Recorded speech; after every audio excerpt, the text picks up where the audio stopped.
नमस्कार प्यारे साथियों, स्वागत है आप सभी का एमडी टेक्निकल के यूट्यूब चैनल पर। अगर आपने सिविल इंजीनियरिंग से डिप्लोमा कर रखा है तो ये वीडियो बिल्कुल आपके लिए है। जैसा कि आपको पता है कि इन दिनों में कुछ ना कुछ वैकेंसीज आपको डेली देखने को मिल रही हैं। उसी कड़ी में एक वैकेंसी आ चुकी है आपका OSSC मतलब उड़ीसा सर्विस सिलेक्शन कमीशन के अंतर्गत आपको जूनियर इंजीनियर की बेहतरीन पोस्टें देखने को मिल रही हैं। अब किस डिपार्टमेंट में कितनी पोस्टें हैं, इसके लिए एलिजिबिलिटी कितना है, क्या सिलेबस होने वाला है, कब से फॉर्म अप्लाई किया जाएगा, इन सब के बारे में डिटेल बात करेंगे इस वीडियो के माध्यम से। तो आइए हम लोग स्टार्ट कर देते हैं। तो जैसा कि आपको पता है कि ओडिशा स्टाफ सिलेक्शन कमीशन के अंतर्गत जूनियर इंजीनियर की बेहतरीन पोस्टें आपको देखने को मिल रही हैं, जिसका ऑनलाइन रजिस्ट्रेशन स्टार्ट होने का जो डेट है वो 30/5/2026 है और इसका जो इन डेट है वो आपका 29/6/2026 है। मतलब 29 जून तक आप इसका रजिस्ट्रेशन कर सकते हैं।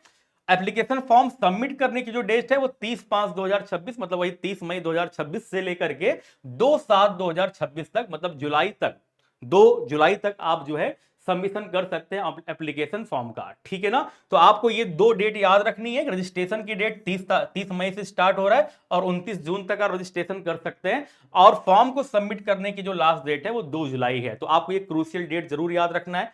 कैसे फॉर्म भरना है, तो इसके लिए आपको www.osscgov.in पर जाना है। तो इस वेबसाइट के माध्यम से आप अपना फॉर्म अप्लाई कर सकते हैं। दूसरे स्लाइड में हम लोग देखते हैं कि किसमें कितनी पोस्टें हैं। जैसे आप देख पा रहे होंगे जूनियर इंजीनियर सिविल, ठीक है ना। डिपार्टमेंट का नाम क्या है, engineer in civil water resource में टोटल जो वैकेंसीज है वो आपकी 24 है, जिसमें वोमेन की वैकेंसीज 8 हैं। लेडीज के लिए इसमें अलग से वैकेंसीज दिया गया है। ग्रुप क्या है, ग्रुप बी है बेटा, लेवल 9 की जॉब है, लेवल 9 की जॉब है। अगर जूनियर इंजीनियर सिविल की बात करें पंचायती राज डिपार्टमेंट में, तो टोटल देखिए आपको 450 पोस्ट देखने को मिल रही है, जिसमें वीमेंस की आपकी 150 पोस्ट है। ठीक है ना। ये भी ग्रुप बी की जॉब है, लेवल 9 की जॉब है। जूनियर इंजीनियर सिविल की बात करें तो म्युनिसिपल एडमिनिस्ट्रेशन में भी टोटल 132 पोस्ट देखने को मिल रही है, जिसमें लड़कियों के लिए 44 पोस्ट जो है रिजर्व है। ठीक है ना। और ये भी आपकी ग्रुप बी की जॉब है, लेवल 9 की जॉब है। आर्किटेक्चरल असिस्टेंट में आप देख पाएंगे चीफ आर्किटेक्ट ओडिशा भुवनेश्वर के लिए टोटल 23 पोस्ट है, जिसमें गर्ल्स के लिए आपकी 7 पोस्ट क्या है, रिजर्व है। और ये आपका भी ग्रुप बी की ही जॉब है। नेक्स्ट स्लाइड में देखते हैं कि और किसमें जॉब है बेटा। तो जूनियर इंजीनियर सिविल की engineer in civil water resource में फिर से आपके टोटल 16 पोस्ट हैं, जिसमें 5 पोस्ट लड़कियों के लिए रिजर्व हैं। ठीक है ना। उसके बाद आप देख पा रहे होंगे कि अनरिजर्व की 16 पोस्ट है, एससी बीसी की 4 पोस्ट है, एससी की 1 पोस्ट है, एसटी का 1 पोस्ट है। टोटल आपकी 24 पोस्ट आपको देखने को मिल रही है। टोटल आपको 24 पोस्ट देखने को मिल रही है। ठीक है ना।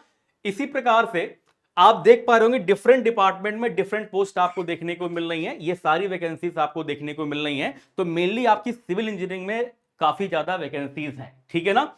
दूसरी स्लाइड में हम लोग बात करते हैं कि इसके लिए एलिजिबिलिटी क्या होनी चाहिए। एलिजिबिलिटी क्या होनी चाहिए, तो एलिजिबिलिटी की बात करें तो citizen of India, good character है ना, हेल्थ वगैरह की क्वालिटी मतलब हेल्थ वगैरह अच्छा होना चाहिए आपका, जो कि एक जनरली दिया रहता है। अगर आप मैरिड हैं बेटा तो एक से ज्यादा वाइफ नहीं होनी चाहिए, जो हर एलिजिबिलिटी क्राइटेरिया में यही होता है, जिसमें कोई बड़ी बात नहीं है।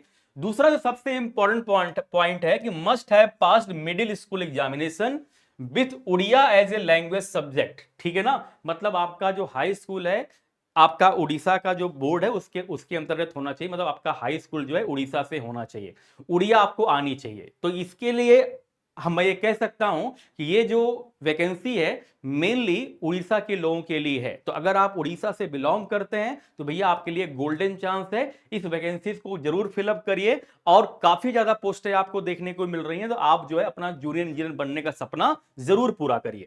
दूसरी बात करें हम लोग यहां पे कि एजुकेशनल क्वालिफिकेशन क्या होनी चाहिए, तो candidate must have pass in diploma in civil engineering.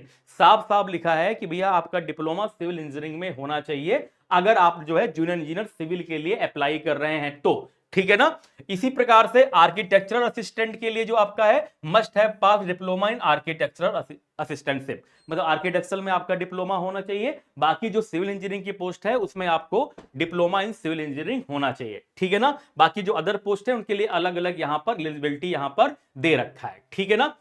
Next slide में हम लोग अगर बात करें कि मिनिमम एज कितनी होनी चाहिए, तो आप कहोगे 21 साल और मैक्सिमम एज कितनी है आपकी 42 ईयर।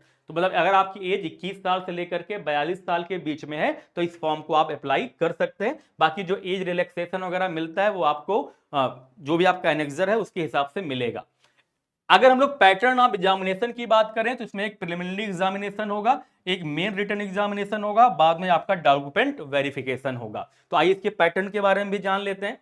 जो आपका प्रिलिमिनरी एग्जाम होगा उसमें आपका क्या आएगा, अर्थमेटिक मैथ आएगी 10th स्टैंडर्ड की, डाटा इंटरप्रिटेशन आएगा, logical reasoning and analytical ability, general mental ability, current event of national and international importance, computer, इन सब के बारे में पूछा जाएगा। और ये टोटल मार्क्स कितना है, टोटल मार्क्स कितना होगा, 150 मार्क्स का होगा। और टोटल जो ड्यूरेशन आपको मिलने वाला है वो 150 मिनट मिलने वाला है। तो टाइम काफी ज्यादा मिल रहा है। क्वेश्चन का किस पैटर्न में रहेगा, एमसीक्यू के पैटर्न में ही रहेगा, ठीक है। ओएमआर बेस्ड आपका पेपर होगा। साथ ही साथ आपका नेगेटिव मार्किंग भी है, 0.25 की नेगेटिव मार्किंग है, ठीक है ना। और जो भी आपका टोटल पोस्ट है, टोटल जो भी पोस्ट है उसके 5 गुना बच्चों को एग्जाम, जो आपका सीबीटी 1 के लिए, सीबीटी 1 के बाद उसको क्वालिफाई कराया जाएगा। मतलब सीबीटी 2 एग्जाम के लिए, या हम कह सकते हैं कि जो सेकेंड स्टेज वाला एग्जाम है ना, जो सेकेंड स्टेज वाला एग्जाम है उसके लिए 5 गुना बच्चों को बुलाया जाएगा टोटल वैकेंसी का, ठीक है। तो 5 गुना बच्चे जो है एलिजिबल होंगे सेकेंड स्टेज ऑफ एग्जामिनेशन में। तो सेकेंड जो स्टेज ऑफ एग्जामिनेशन है, रिटन एग्जामिनेशन, ये आपका सिलेबस टेक्निकल से रिलेटेड आपके क्वेश्चन पूछे जाएंगे, 200 मार्क्स का होगा, और टोटल जो ड्यूरेशन होगा आपका वो 120 मिनट का होगा। मतलब आपका 2 घंटे जो है इसमें आपको टोटल यहां पर मिलने वाले हैं, ठीक है ना। जरा देखिए यहां पे, इसमें जो आपका सिलेबस होगा, जैसे आपने सिविल इंजीनियरिंग से आपने अगर डिप्लोमा कर रखा है तो पूरा सिविल इंजीनियरिंग का आपका सिलेबस होगा, सारे सब्जेक्ट ही लगभग आपसे पूछे जाते हैं, ठीक है ना। इसमें कितने स्टूडेंट को क्वालिफाई कराया जाएगा, टोटल वैकेंसी का 1.5 टाइम स्टूडेंट को क्वालिफाई कराया जाएगा। मतलब क्वालिफाई करेंगे वो, उन बच्चों को बुलाया जाएगा टोटल वैकेंसी का 1.5 टाइम्स, ठीक है। इसका बाद उनका क्या होगा, डॉक्यूमेंट वेरिफिकेशन होगा। तो डॉक्यूमेंट वेरिफिकेशन टोटल पोस्ट का 1.5 टाइम स्टूडेंट को बुला करके कराया जाएगा, जो भी उस तरह से मेरिट वहां पर बनेगी। तो पोस्ट काफी ज्यादा है, आप इस पोस्ट को जरूर अप्लाई करिए। अगर आप उस कैटेगरी में एलिजिबल हैं, इस फॉर्म भरने के लिए इसको एलिजिबल हैं, तो फॉर्म को जरूर अप्लाई करिए, बहुत बढ़िया गोल्डन चांस आपके लिए है, ठीक है ना। अच्छा, अगर आप उड़ीसा जी की तैयारी करना चाहते हैं और बेहतरीन तरीके से करना चाहते हैं, जिसमें आपको पूरा आपको नोट्स भी मिले, साथ ही साथ आपको लेक्चर भी प्रॉपर मिल जाए, तो हमारे यहाँ फाउंडेशन बैच चल रहा है, फाउंडेशन कंप्लीट फाउंडेशन बैच मिल रहा है, जिसकी खास बात है कि बिल्कुल बेसिक से पढ़ाया जाएगा और एकदम टॉप लेवल तक पढ़ाया जाता है। फुल थ्योरी क्लास आपको मिलेगी, वर्कशीट मिलेगी, क्लास पीडीएफ मिलेगा, सब कुछ आपको इसके माध्यम से मिलने वाला है। और इसकी जो वैलिडिटी है पूरे 1 साल है, और प्राइस भी बहुत कम रखी गई है, मात्र कितना है, 899 रुपए।